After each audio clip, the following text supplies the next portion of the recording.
The Youth Leadership Award is presented each year to a young pilot who shares the joy of the hobby by volunteering at club events, encouraging others to get involved in aeromodeling, or helping other members improve their skills. This year's recipient is 16-year-old Casey Buggeln.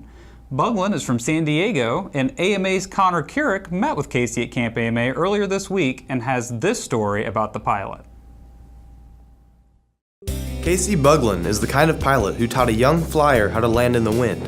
He's a pilot who will help you fix your plane, share the right parts, or at least give his best advice. Casey isn't afraid to share his passion for model aviation with the kids in his neighborhood, and he's always been willing to lend trainers to new pilots. The 16-year-old is personable, and that makes him a natural leader in his small but tight-knit model aviation community in San Diego.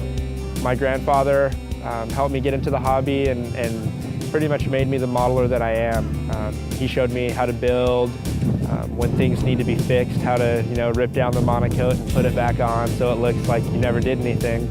Casey said his grandfather's garage ceiling was covered in models, and living next to an airport, he'd run outside whenever he heard the P-51s coming in for a landing.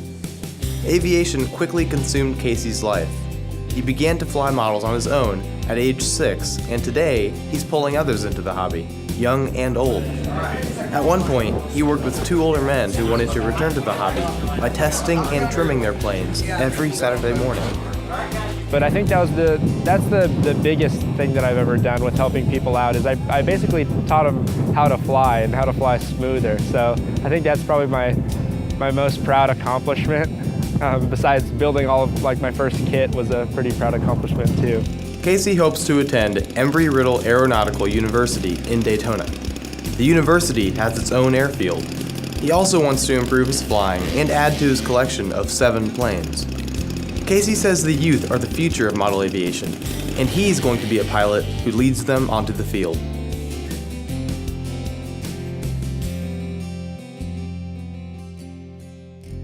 If you'd like to learn more about the Youth Leadership Award or nominate a youth leader you know, visit www.modelaircraft.org and search Youth Leadership Award. From all of us here at AMA, congratulations, Casey, and thank you for all of your hard work promoting model aviation.